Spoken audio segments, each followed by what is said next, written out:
देहधरातो देहतु करम धरम सत ज्ञान देहधरातो देहतु करम धरम सत ज्ञान करम धरम सत ज्ञान से और कामो कल्याण देहधरातो देहतु ఇది రికార్డ్ అవుతుందా చూడు దేహం ధరించిన నీవు అవుతుందా కర్మము సత్యజ్ఞానం పాటించమని తాతారాజు మహారాజ్ చెప్తారు. Thank you.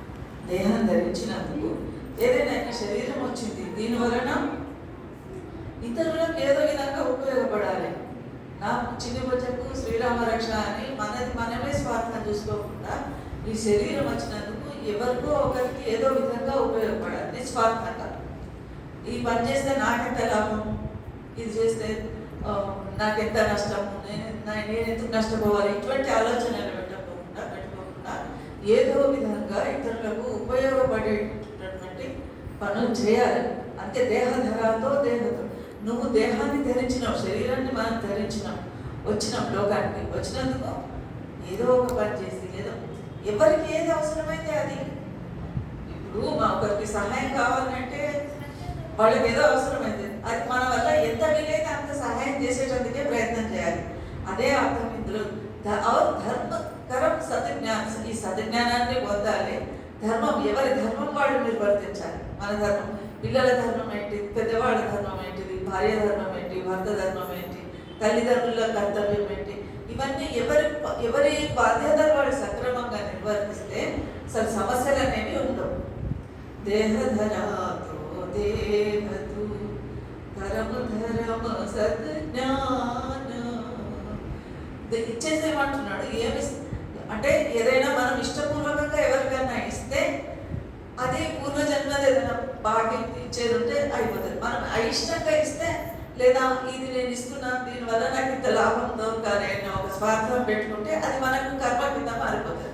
ఉదాహరణకు నేను ఒక 10 రూపాయలు ఇచ్చిన ఎవరికో, లేదా ఒక మందిరానికో దేనికో ఇచ్చిన, ఇది నేను 10 రూపాయలు ఇస్తున్నందుకు నాకు ఇంకా తుమ్మి ఏ పైసా దోగే ఓ 10 लाख దేగా, నేను ఇంత ఇస్తున్నా నాకు ఇంత వస్తే బాగుండు అనే స్వార్థం పెట్టుకుంటే అది కర్మ కింద మారిపోతుంది.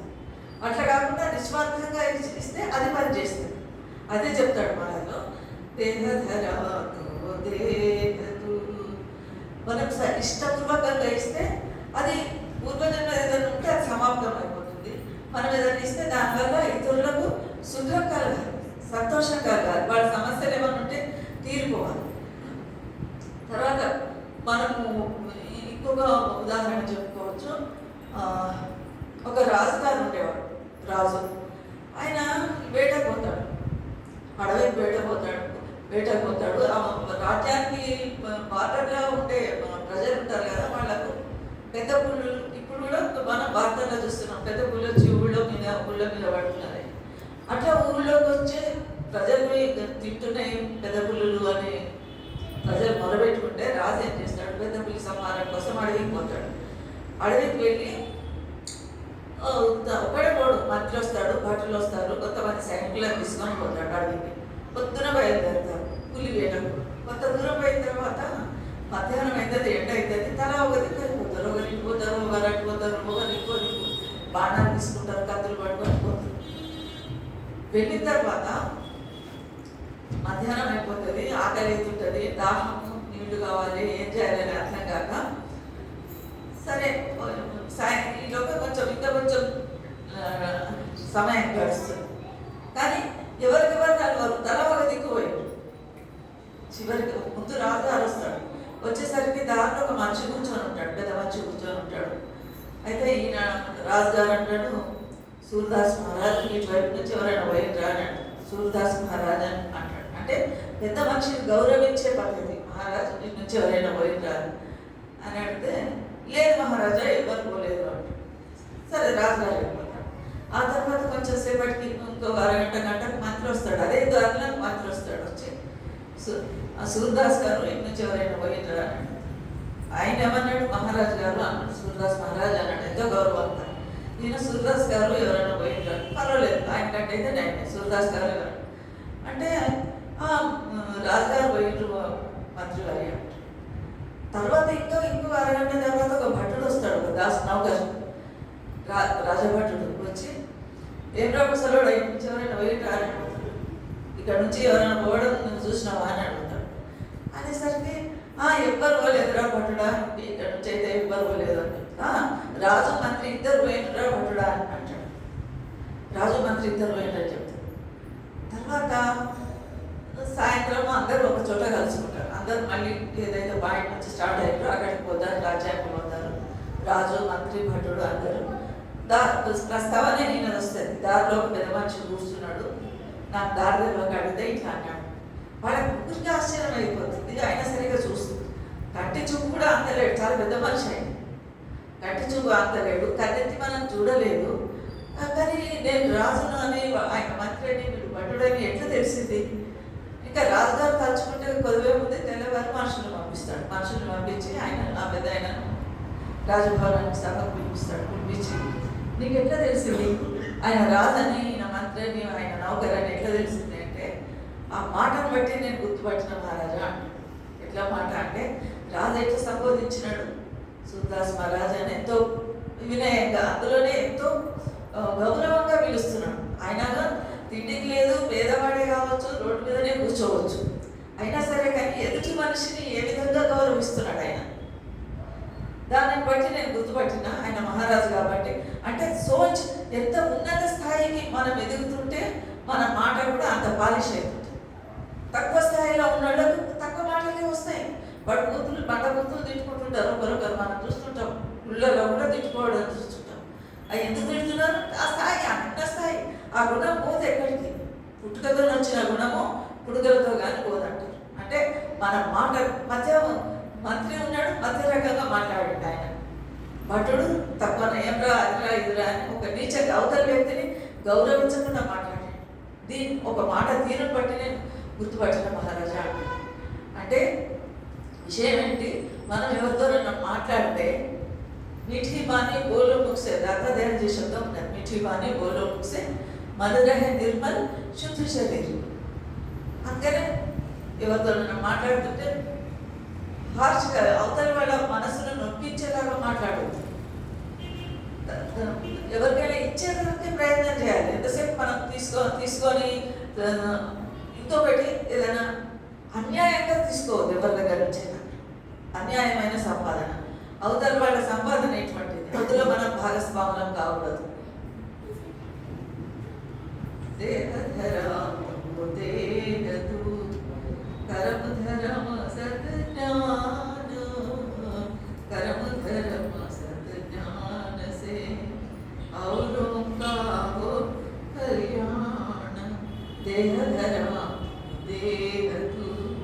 मुझसे मीठे बहन, मुझसे मीठे बहन से सबका हो सुख चैन. మనం మధురంగా మాట్లాడితే అవతల వాళ్ళకు కూడా సుఖము శాంతి లభించే విధంగా ఉంటుంది. దేహధర దేహతు ఔరోం కా సన్మాన, ఔరోం కో సన్మాన సే తుझे మిలేగా. అవతల వాళ్ళని గౌరవించినప్పుడు మనకు కూడా గౌరవం దొరుకుతుంది. ఏది ఇస్తే అదే వస్తుంది, ఎంతకు వస్తుంది. గొడవ పెట్టిన బంతిలా మంచి ఇస్తే మంచి, చెడు ఇస్తే చెడు. ఎవరైనా ద్వేషిస్తే ఆ ద్వేషం కూడా మళ్ళీ వెనకకు వచ్చేస్తుంది. అది గుర్తుపెట్టుకోవాలి. ఎప్పటికే మన వల్ల ఏ సహాయం, ఇప్పుడు మనం అనుకుంటాం శ్రీమంత సహాయం చేయాలి అంటే ఏంటి శ్రీమంతులే చేయాలి, మా దగ్గర డబ్బు లేదు ఏదో. కానీ మన దగ్గర మనం ఇంట్లో అయితే అన్నం అయితే వండుకుంటాం కదా, అన్నం రొట్టెను ఇంట్లో వంట అయితే చేసుకుంటాం కదా. వంట చేసుకున్నప్పుడు ఏం చేయాలి? ఒక పిడికెడు బియ్యం లేదా పిడికెడు పిండి ఒక డబ్బాలు వేసి పెట్టాలి. 10-15 రోజుల తర్వాత దాన్ని వండి కాకులకో పిల్లులకో లేదా మనుషులకో దానం చేశారు. మహారాజ్ చెప్తారు, భరద్వాజ్ మహారాజ్ శిక్షణ ఏంటంటే అట్లా చేసినప్పుడు నీ ఇంట్లో పేదరికం అనేది ఉండదు, దానం చేస్తూ ఉండాలి. ఎందుకంటే ఇప్పుడు ఒకరోజు సంవత్సరానికి ఒక మనిషి 1,00,000 రూపాయలు ఇస్తాడు. సంవత్సరానికి 10 లక్షలు కోటి రూపాయలు ఇచ్చే దాతలు కూడా ఉండొచ్చు. మరి టాటా బిర్లాలు ఎక్కడ ఇచ్చేటట్టయితే మనం ఏంటి, మనం ఏదో కట్టుబడి సంపాదించుకుంటున్నాం, మనం ఇట్లా ఇవ్వగలుగుతామంటే కాదు. ఈ రకంగా ఇవ్వచ్చు. రోజు ఒక్కొక్క రూపాయి ఇచ్చేవాడికే ఏమవుతుంది, హృదయం ఉల్లాసం అయిపోతుంది, ఫ్రీ అయిపోతుంది, ఇవ్వాలనే బుద్ధి ఉంటుంది. రోజు ఇచ్చే దానివల్ల దాని ఫలితం ఎక్కుంటుంది. ఒకే రోజు సంవత్సరానికి ₹1,00,000 ఇచ్చేదానికి ప్రతిరోజు ఒక్కొక్క రూపాయి, ₹1 దాచిపెట్టి మొత్తం అయిన తర్వాత ఎవరికైనా ఇస్తే దాని పద్ధతి గొప్పగా ఉంటుంది, దాని ఫలితం గొప్ప. కాకపోతే ఫలితం ఆశించకూడదు. దీన్ని నేను ఇస్తున్నా, దీనివల్ల నాకు ఇది రావాలి అని అనుకోకూడదు. ఆకలి ఉన్న వాళ్ళకు భోజనం పెట్టడం కూడా దానమే. దాహం ఎవరికైతే బాగా దుబ్బైతుంటుంది, వాకిట నుంచి పోతుంటారు, నీళ్ళు కావాలి అంటే కూడా వాళ్ళు ఇక్కడ నీళ్ళు ఖర్చు అయితే లోపలికి బయట వాళ్ళు కూడా ఉంటారు. దాహంగా ఉన్న వాళ్ళకి నీళ్ళు ఇవ్వడం. మనం ఊళ్ళలో చూస్తుంటాము, ఇట్లా బావి దగ్గర వాళ్ళ నీళ్ళు అడిగితే ఎవరు తోడుకొస్తారే తోడుకో అనేవాళ్ళు కూడా ఉంటారు. అట్లా కాకుండా ఆ దాహం ఉన్న వాళ్ళకి నీళ్ళు, ఆకలి ఉన్న వాళ్ళకన్నా విద్యాదానం కూడా అన్నిటికంటే గొప్పది. విద్యలో స్టూడెంట్ ఉంటారు, విద్యలో మనకు వచ్చిందంత వరకు కొంచెం విద్య దానం చేయాలి, ఫీజు తీసుకోకుండా ఉచితంగా చెప్పేటందుకు ప్రయత్నం చేయాలి. దాన్ని ఫలితం ప్రతి ఇంతేందుకు ఇప్పుడు ఉన్నాయి చెట్లు ఏం చేస్తున్నాయి, కార్బన్ డైఆక్సైడ్ పీల్చుకొని ఆక్సిజన్ మంచి శుద్ధవాయువు మనుషులకు ఇస్తున్నాయి, అవి విమర్శిస్తున్నాయి. నదులు ఉన్నాయి, చెట్టుకు పండ్లు కాస్తున్నాయి, ఆ చెట్టుకు మళ్ళీ మనం ఏం ఫలితం ఇస్తున్నాం ఏం లేదు, మనం ఎప్పుడు మళ్ళీ ఉపకారం చేస్తలేము. అయినా సరే కానీ చెట్టు ధర్మం అది, నీళ్లు ప్రవహిస్తుంటాయి, ఆ నీళ్ళకు మనం ఏమి ఇస్తున్నాం ఏమి లేదు, అయినా నీటి ధర్మం అది. పరులకు ఉపకారం కోసమే కొన్ని సృష్టిలో కొన్ని ఉన్నాయి. అదేవిధంగా మన మనసు ఉదారపూరితంగా కావాలంటే మన వలన కూడా మంచి పనులు జరుగుతున్నాయి. మాటలు మధురమైనటువంటి మాటలు మాట్లాడాలి. ఇతరులకు ఎవరైనా ఉద్యోగం కల్పిస్తాడు. ఇప్పుడు ఒక పవర్ మన చేతిలో ఉండదు, నా చేతిలో ఒక ఉద్యోగం ఇచ్చే పవర్ ఉన్నది అనుకోండి, అధికారం. అవసరం ఉన్నాడు ఒక ఉద్యోగం ఇస్తే మన కుటుంబం అంతా బాగుపడుతుంది. అందుకని ఏదో విధంగా ఇతరులకు ఉపయోగపడేందుకు ప్రయత్నం చేయాలి. నిస్వార్థమైనటువంటి ఒకప్పుడు ఇప్పుడంటే కబీర్ సాహెబ్ జమానాలా కబీర్ సాహెబ్ దగ్గరికి ధరమ్దాస్ వస్తాడు. ధరమ్దాస్ ఆయన ఏంటి సత్సంగం వస్తాడు. వచ్చి కబీర్ సాహెబ్ సత్సంగం వలన విపరీతమైన ఆయన పూర్వ సంస్కారం మనుషుల మీద ఉన్నది.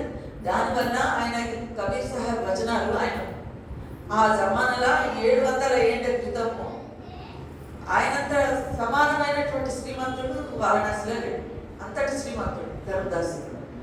కానీ ఆయన ఒక సంత ముందర వచ్చి కాళ్ళ మీద పడతాడు. ఒక సత్సంగం పెట్టాడు. ఆయన వచ్చి ఆయన పాదాలకు నమస్కారం చేసి, సాహెబ్ నన్ను నీ శిష్యులుగా చేసుకో అంటాడు. అంటే కబీర్ సాహెబ్ అంటాడు ఎప్పుడే రానియ్యారు. మొదలు ఒకప్పుడు ఆశ్రమాలలో గురువులు ఊరికే రాగానే శిష్యులుగా చేర్చుకోకపోయేది, వాళ్ళకి పరీక్ష పెట్టేది. వాళ్ళకి అందులో ఉత్తీర్ణులు అయితేనే తమకు శిష్యులుగా చేసుకునేవాళ్ళు. వాళ్ళకు నామదానం ఇవ్వడమో లేకపోతే ఆధ్యాత్మిక బోధ చేయడమో చేసేవాళ్ళు. కబీర్ సాహెబ్ దగ్గరికి ధరమ్దాస్ వస్తే మహారాజు అంటాడు, కబీర్ సాహెబ్ అంటాడు, ఇప్పుడే కాదు తర్వాత చూద్దామంటాడు.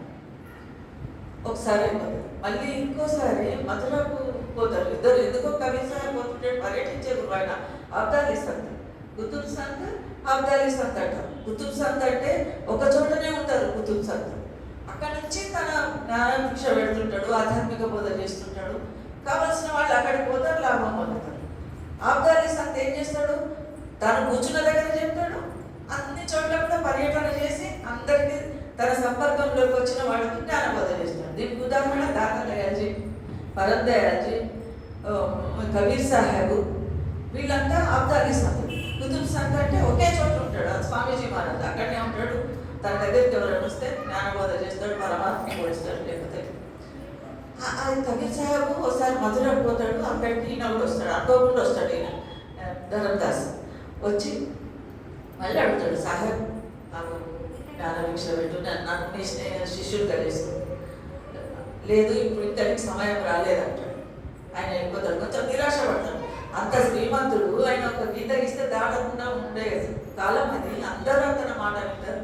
ఇదేంటి ఇంత పేదగా ఉండే ఈ ఫకీర్, ఈయన కూడా నన్ను నా మాట కాదంటున్నాడు అనేది కొంచెం మనసు చివుకుమంటది. కానీ కబీర్ సాహెబ్ మీద భక్తి మాత్రం తగ్గదు. తర్వాత మళ్ళీ ఇంకోసారి కలుస్తారు. మాధవగఢ్, గుజరాత్ పోయినప్పుడు మాధవగఢ్లో కలిస్తే అప్పుడు కూడా అడుగుతాడు, సాహెబ్ నాకు శరణం ఇవ్వు, నాకు నామదానం ఇవ్వని కోరుకుంటాడు. పరమార్థ ఉపదేశం ఏమని కోరుకుంటే ఆయన అంటాడు, సరే నువ్వు నీ దగ్గర ఉన్న డబ్బు మొత్తం ఎంత ఉన్నది అంటే 18 లక్షలు. ఆ రోజుల్లో ఒక నయా పైసకు ఎన్నో కిలోల బియ్యం వచ్చే కాలం అది. 5 రూపాయలకు రూపాయలు కిలో బంగారం వచ్చే కాలం అది. ఆ రోజుల్లో 18 లక్షల రూపాయలు 700 సంవత్సరాల క్రితము. నీ దగ్గర ఉన్న డబ్బు దశకం అంత దానం చేసినా అంట. ఇంకొకరు అయితే ఏం చేస్తారు, ఇదే చదువు నేను ఎట్లా బతకాలి అన్ని చేసి నా హవాలా కాదని వెళ్ళిపోతాడు. ఇంకోసారి మళ్ళీ ఆయన దగ్గరికి రాదు. కానీ ఆయన ధనదాస్ ఏం చేస్తాడు, మొత్తం ఆ ధనం 18 లక్షల ధనము, స్థిరాస్తి చరాస్తి ఏమున్నా కూడా మొత్తం దాన ధర్మాలు చేసేస్తాడు. దాన ధర్మాలు చేసేసి ఆయన సాహెబ్ చరణాల్లోకి వచ్చి మొత్తం ఇచ్చేసినా నా దగ్గర ఇప్పుడు ఏం లేదు, బీద సాధాలకు ఇచ్చేసినా సాధువులకు ఇచ్చేసినా నా దగ్గర ఏం లేదు సాహెబ్ అని వచ్చి చరణాల్లోకి సాహెబ్ అంటాడు, సరే శిష్యుని చేసుకుంటాడు, తన ఆశ్రమంలో వస్తాడు. అప్పుడు ఆయన భార్య వస్తుంది, అమందేవ్ ధర్మదాస్ భార్య వస్తుంది. వచ్చి సాహెబ్ నా భర్తని చరణాల్లోకి తీసుకున్నావు బాగానే ఉంది, మరి నేను ఎట్టుకుంటాను ఇట్లా, నేను ఒకదాన్ని నన్ను కూడా నీ చరణాల్లోకి తీసుకో, నన్ను కూడా నీ శిష్యులను చేసుకో, నేను కూడా ఇప్పటి నుంచి మీ ఆశ్రమంలోనే ఉంటాను. సరే ఆయన చెప్తున్నారులే, ఈమె చెప్తాడు, నువ్వు కూడా నీ దగ్గర ఎంత ఉన్నదో అంత దానం చేసినా. ఆయన చేస్తే ఒంటి మీద నగలు బట్టలు అవి ఏమంటే అన్ని మొత్తం దానధర్మాలు చేసేస్తుంది. సాధువులకు వాళ్ళ పిల్లలు పంచి పెట్టేస్తుంది, బీదలకు అందరికి ఇచ్చేస్తుంది. ఇచ్చేసి ఒక నల్ల గుమ్మడి భుజం మీద వేసుకొని వస్తారు. వచ్చి సాహెబ్ నేను వచ్చేసి తీసుకుంటాడు. ఆమె కూడా తన శరణంలోకి తీసుకుంటాడు, తన ఆశ్రమంలో ఉండే ఆమె కూడా పరమాత్మ మొదలు చేస్తుంటాడు. చివరికి 12 పిల్లగాడు 6 ఏళ్ళు ఏమో ఉంటాడు, వాళ్ళ కొడుకు నారాయణ దాస్ వస్తాడు. సాహెబ్ మా అమ్మను నాయన ఇద్దరు నీ దగ్గరికి వచ్చారు, మరి నా పరిస్థితి ఏంటి, నా గతి